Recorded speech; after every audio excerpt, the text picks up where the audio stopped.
Sendo assim, o brasileiro ele é uma amálgama de três grandes nações. Lógico que é muito mais do que isso, mas principalmente dessas três grandes nações.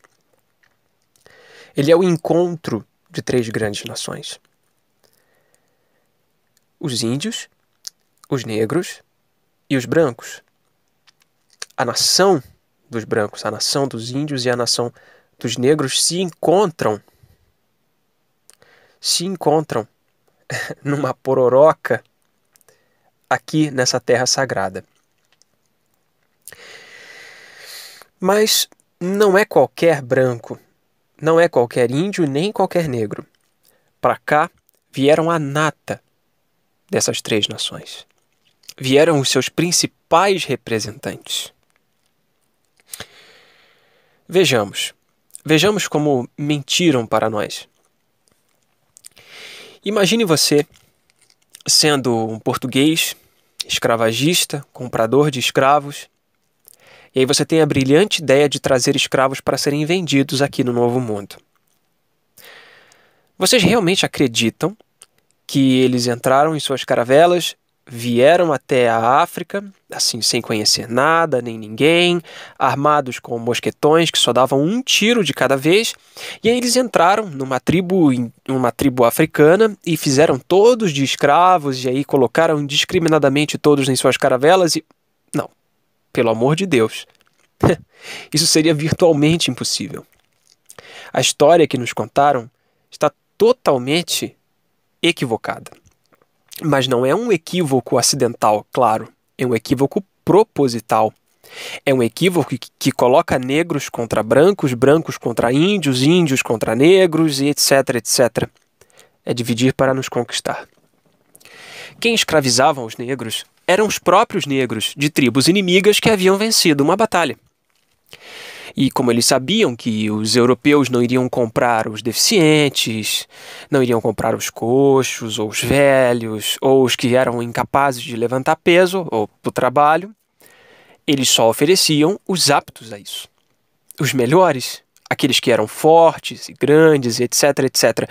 Mas pensem comigo, num lugar onde há escassez de alimento e água, quem eram os fortes? Eram aqueles que tinham acesso a isso, ou seja, aqueles que faziam parte da realeza ou que gravitavam em torno da realeza. Logo, o negro que veio para o Brasil era a nata da sociedade. Eram os representantes, não é, da nação negra. Esses que vieram para o Brasil trouxeram consigo uma arca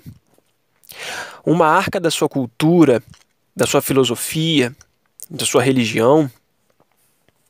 Da mesma forma, os brancos que vieram para o Brasil não foram qualquer brancos como nos contam nas escolas, que são fábricas de mentiras, dizendo que foram bandidos, que foram prostitutas, que foram a escória da sociedade.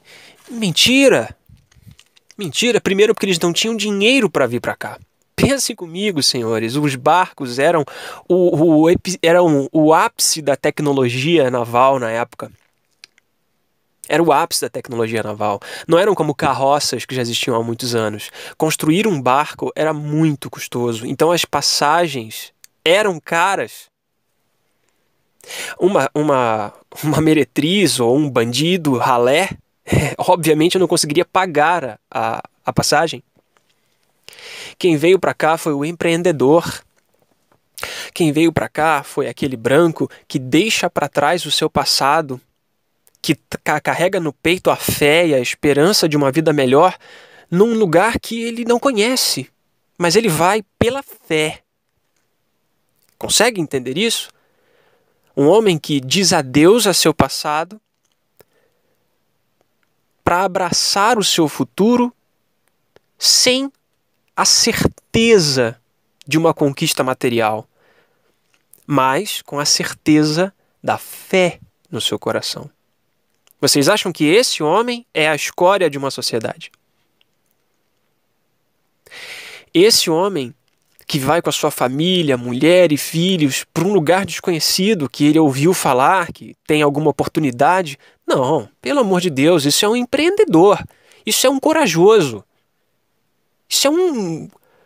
isso é a nata de uma sociedade. E quando eu me refiro à nata de uma sociedade, eu não digo apenas materialmente falando, porque em sua grande maioria os europeus que vieram para cá eram de classe média e não abastados economicamente. Mas a nata moral, a nata espiritual de uma cidade, que também trazem consigo uma arca de cultura.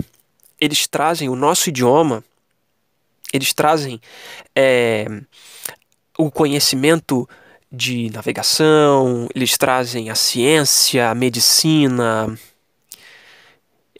Os brancos trazem para cá o conhecimento de mundo que tanto o negro quanto o índio não tinha, de que o mundo era muito maior do que a sua tribo.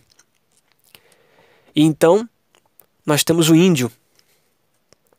Vocês já ouviram alguém ser pejorativamente chamado de índio? Provavelmente sim, não é? Quando diz, você é um índio. Vocês sabem por quê? Porque os índios não aceitavam ser escravizados.